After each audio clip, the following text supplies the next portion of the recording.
चाहता हूँ कि नेटवर्क प्रॉब्लम की वजह से कट, तो मैंने 2 डेडिकेशन भेजे।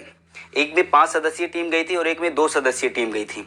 जिसमें 5 सदस्यीय टीम गई थी उसमें 2 महिलाएं और 3 पुरुष थे, और उसके बाद में उसके जस्ट 1.5 घंटे बाद मैंने 2 सदस्यीय टीम को भेजा। ठीक है, तो गणेश सर से हमारी बहुत बातचीत हुई, तो मैं सीधे पॉइंट पे पहुंचता हूं। हमारे जो टीम थे उन्होंने बहुत अनुनय विनय निवेदन किया, और निवेदन के साथ में बोला कि सर ये बताइए कि हमारी लिस्ट जो है वो कब तक आ रही है। ठीक है, तो उन्होंने बोला कि यहाँ आने से कोई फ़ायदा नहीं है, ना यहाँ आपके आने से लिस्ट रुक जाएगी और ना यहाँ पर बार बार आने से आप कोई प्रोग्रेस में तेज़ी हो जाएगी। हालांकि प्रोग्रेस में तेज़ी नहीं होगी वो अलग बात है।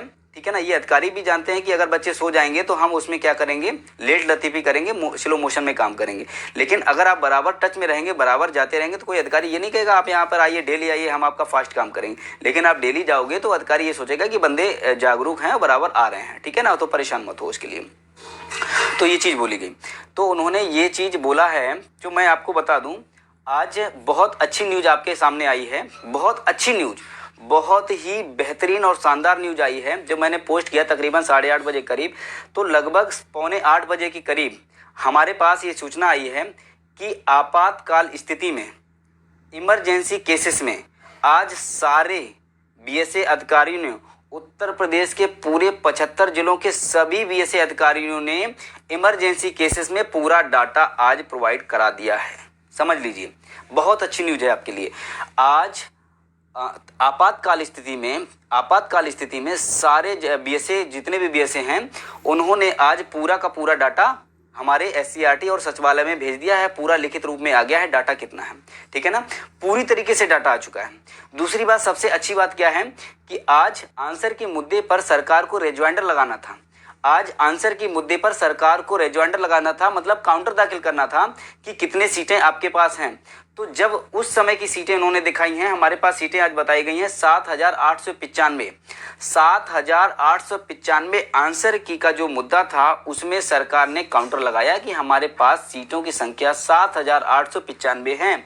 ये सीटें कब की हैं? ये सीटें उस समय की है जब काउंसलिंग प्रक्रिया चल रही थी। उसके बाद में आप सोच सकते हैं कितने, अभी देखिए फरकाबाद में 19 लोग निरस्त किए गए हैं, मतलब तमाम लोग ऐसे वैसे हैं, बहुत सारी सीटें हमारे पास खाली हो रही हैं। ठीक है ना, तो उसकी हमें चिंता नहीं करनी है कि कितनी सीटें हैं। लगभग में हम पहले से बोलते जा रहे हैं, हमारे पास 9 से 10,000 का आंकड़ा है। दूसरा बात मैं आपको बता दूं कि गणेश सर ने बोला है कि 27 मार्च से पहले मतलब जब हमारी टीम गई तो उन्होंने बोला, तो बड़ा रिक्वेस्ट के साथ उन्होंने बोला कि मैं मैक्सिमम डेट बताऊं या मिनिमम डेट बताऊं। तो बोला हम लोगों ने कि सर आप एक काम करिए, हमारी रिक्वेस्ट कि आप मैक्सिमम डेट बताइए, आप बार बार जो है मिनिमम डेट मत बताइए। ठीक है ना, तो उन्होंने बोला मैक्सिमम मैं डेट बता रहा हूँ। मैक्सिमम का मतलब अधिकतम जो डेट है वो 27 मार्च से पहले आपके पेपर में कोई ना कोई गुड न्यूज आ जाएगी। आपके पेपर में जियो आ जाएगा, आपका किसी भी न्यूज के माध्यम से पता चल जाएगा। 27 मार्च से पहले आपको, हो सकता है कि 22 मार्च हो सकता है 23 मार्च हो सकता है 24 मार्च हो सकता है 25 मार्च को। ठीक है, तो 27 मार्च से पहले जो है आपका क्या है कि कोई ना कोई जियो आ जाएगा, कोई ना कोई चीज़ आपको पेपर में मिल जाएगी। अब हम बात करते हैं 27 मार्च। अब सुनिए मेरी बात को, बहुत ही पॉइंटेड वाली बात बता रहा हूँ, पॉइंट नोटेड वाली, कि इसमें क्या है, हाँ इसमें क्या है कि क्या नाम जो है, देखिए आज हमारी है 18 तारीख। आज अकस्मात तरीके से सारे बीएसए ने आपका डाटा भेज दिया है। पूरा एससीईआरटी में शिक्षा निदेशालय विभाग में आज प्रदेश के सभी 75 जिलों के सारे बीएसए अधिकारियों ने पूरा आपका डाटा भेज दिया है। अब निश्चिंत रहिए, अब कोई भी, चाहे वो डीजी सर हो, चाहे कोई भी, ये नहीं कोई कहेगा कि डाटा हमारे पास अभी कुछ बीएसए ने नहीं भेजा है। अभी तक आज की पोस्ट या किसी न किसी के माध्यम से कुछ सूचनाएं मिली हैं कि डाटा अभी पूरा नहीं आया है। लेकिन आज मैं आपको बता रहा हूँ कि शाम तकरीबन 8 बजे से पहले हमारे पास सूचना आई है कि पूरा डाटा सरकार के पास, या फिर कह सकते हैं शिक्षा विभाग के पास पहुंच चुका है। आज की बात बता रहा हूं, आपातकाल स्थिति में अकस्मात तरीके से पहुंच गया है।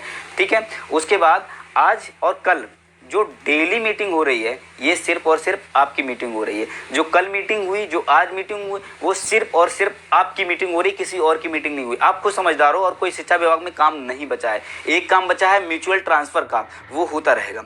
लेकिन जो आपका काम है वो है ठीक है ना, वो आपका काम अब स्टार्ट हो चुका है। और कल की जो मीटिंग थी, आज को मीटिंग थी, बराबर मीटिंग चल रही है 69,000 शिक्षक भर्ती में अगली चयन लिस्ट को लेकर के, ठीक है। बहुत सारी चीजें हैं यार, मतलब मैं आपको नहीं बता सकता हूँ, मतलब इतनी सारी चीजें। अब दूसरी बात मेरी सुन लीजिए, आज आपका अकस्मात तरीके से डाटा आ चुका है 7,895 का, तकरीबन 8,000 के लिए।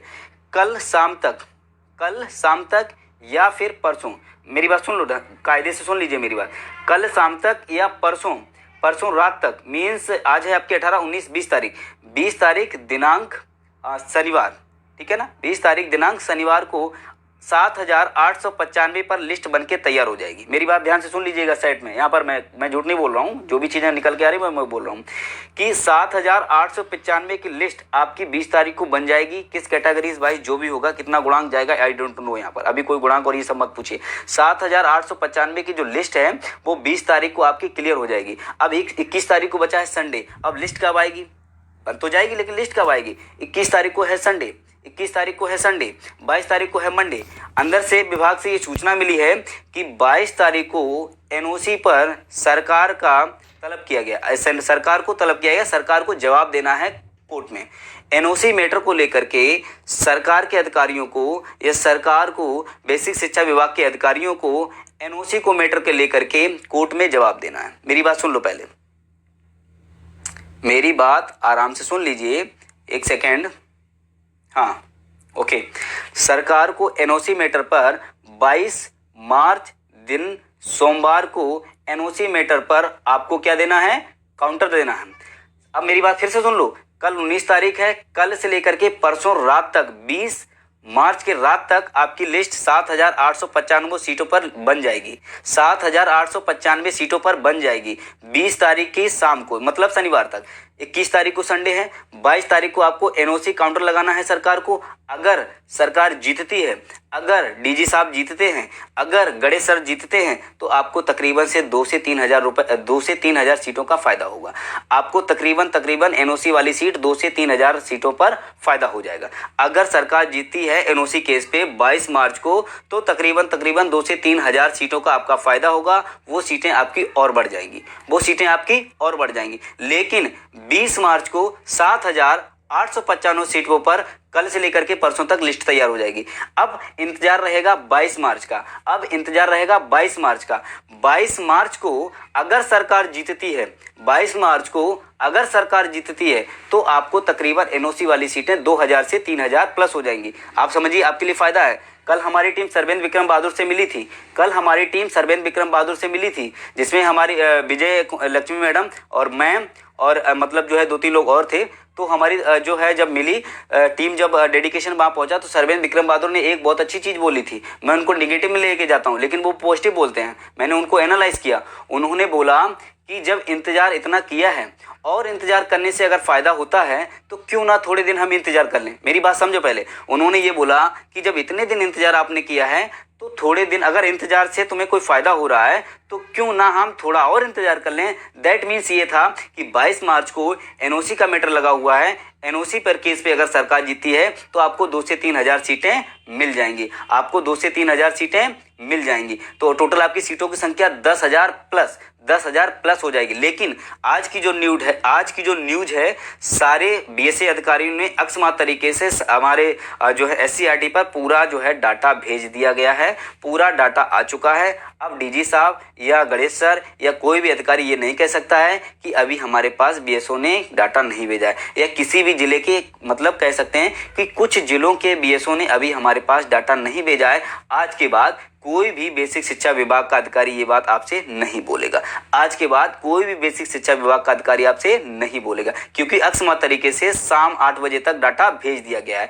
एनओसी का केस 22 मार्च को लगा हुआ है। अगर सरकार जीती है, तो 2 से 3 हज़ार का सीटों का फायदा हो जाएगा। 27 मार्च से पहले अगर लिस्ट नहीं आती है, तो 27 मार्च या 28 मार्च को आप गणेश सर से मिलिए, या 27 मार्च को अगर लिस्ट नहीं आती है तो 28 मार्च को आप गणेश सर से मिलिए। हालांकि 28 मार्च को आपको संडे है, 28 मार्च को क्या है, संडे, तो 28 मार्च को क्या है, संडे, तो 27 मार्च को ही हमें मिलना पड़ेगा। लेकिन मैं वादा करता हूँ इस तरीके का, जिस तरीके से गणेश सर ने बोला है, जिस तरीके से मीटिंग आज चल रही है, जिस तरीके से कल मीटिंग चल रही है, जिस तरीके से अनुपम अपना जो है लिंक बता रहे हैं, जिस तरीके से आज हमारे पास सूचना आई है, जिस तरीके से अकस्मात डाटा मांगा गया है, जिस तरीके से कल मंत्री जी से मुलाकात हुई है, साफ जाहिर होता है, साफ जाहिर होता है 27 से पहले आपके पास सब कुछ होगा। साफ जाहिर होता है 27 से पहले आपके पास सब कुछ होगा। कर भी क्या सकते हो 27 से पहले, कर भी क्या सकते हो, कुछ नहीं कर सकते। पहले हमारा प्लान था, रंजीत का प्लान था, पूरी टीम का प्लान था, शिवा का प्लान था, लवकुश का प्लान था कि हम 22 तारीख को धरना करेंगे, विशाल धरना। 22 फरवरी फिर से दोहराएगा इतिहास 22 मार्च को, 22 फरवरी का इतिहास फिर से दोहराएगा 22 मार्च को। लेकिन जब गणेश सर ने हमें पूरा आश्वासन दे दिया कि थोड़ा सा सब्र रखो, थोड़ा सा सब्र रखो, आपकी चीज़ें आपके ही काम आई हुई हैं, आप पर ही काम हो रहा है, हमारे पास और कोई काम नहीं है, आप पर ही विचार हो रहा है। अगर सरकार जीतती है, समझ रहे हैं, तो गणेश सर को हल्के में मत लो। गणेश सर, डीजी सर, मुख्यमंत्री जी, गणेश सर, डीजी सर, मुख्यमंत्री जी, गणेश सर, डीजी सर, मुख्यमंत्री, यही 3 आदमी हैं जो 69,000 के पूर्व प्रकट को समझ रहे हैं, देख रहे हैं, इनको पॉइंट टू पॉइंट सारी चीज़ है, सारी चीज़ें जो है पॉइंट टू पॉइंट नोटेड हैं। तो डीजे सर से मुलाकात नहीं हो पाई। आज भी हमारे मित्र जो है हमने टीम को भेजा, ललित वर्मा थे, वेद पांडे जी थे, विजय लक्ष्मी जी थी, माया मैडम थे, रंजीत यादव थे, लेकिन आज भी जो है शाम 8 बजे तक डीजी सर से बात नहीं हो पाई। क्यों? क्योंकि 2 दिन बहुत ही धाकड़, बहुत ही शानदार अगली चैन लिस्ट पर जो है मीटिंग हो रही है, कैसे क्या करना है, बहुत शानदार तरीके से, बहुत धारदार तरीके से। क्योंकि अगली बार जो लिस्ट आएगी, एक चीज़ और कान खोल के सुन लो, जो लोग कह रहे हैं कि इसमें घपला होगा, एक चीज़ और सुन लो, जो लोग ये कह रहे हैं घपला होगा, ये जो 7,000, ये जो 8,000, ये 10,000 पे जो लिस्ट आएगी, इसमें 1% भी कोई भी लड़का एक रत्ती भर फर्क नहीं निकाल पाएगा। रत्ती भर ये नहीं कह पाएगा रिजर्वेशन लागू नहीं हुआ, ये नहीं कह पाएगा 21% नहीं मिला है, ये कोई भी लड़का ये नहीं कह पाएगा 27% नहीं मिला है, कोई भी लड़का ये नहीं कह पाएगा 2% नहीं मिला है, कोई भी लड़का नहीं कह पाएगा 50% नहीं मिला। रत्ती भर इसमें रिजर्वेशन का झाम नहीं होगा, रत्ती भर रिजर्वेशन का झोल नहीं होगा, रत्ती भर इसमें रिजर्वेशन का फॉल्ट नहीं पाया जाएगा। इतना समझ लीजिए आप, इतना समझ लीजिए आप, ठीक है, इतना समझ लीजिए। ये जो लिस्ट आएगी बिल्कुल पाक साक आएगी, बिल्कुल पाक साक। और इसमें मैं बता दूं, जितनी भी 8,000 सीटें हों, अभी जैसे कि हमारे पास डाटा जो आप पता चला है 7,895, अगर सरकार जीती है तो 203,000, 22 मार्च को 2,000 3,000 सीटें एनओसी वाली मिलेंगी। टोटल सीटें हमारी होती मतलब लगभग तकरीबन 10,000।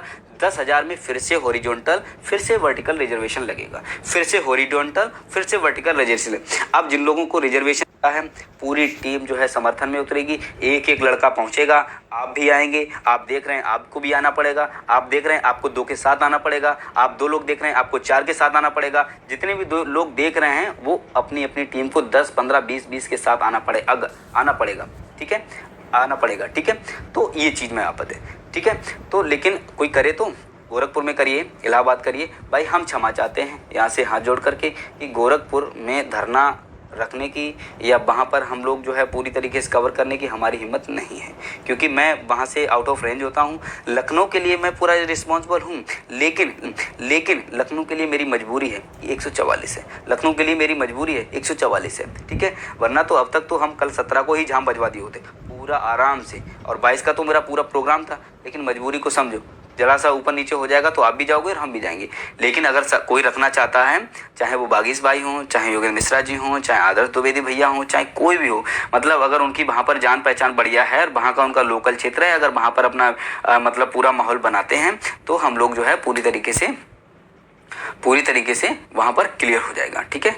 बट थोड़ा सा नेतृत्व फिर उन्हीं लोगों को करना पड़ेगा जो वहाँ के लोकल के हैं। अगर लखनऊ की बात आती है तो मैं ये बात नहीं कहता, आप सब लोग जानते हैं, जितने लोग देख रहे हैं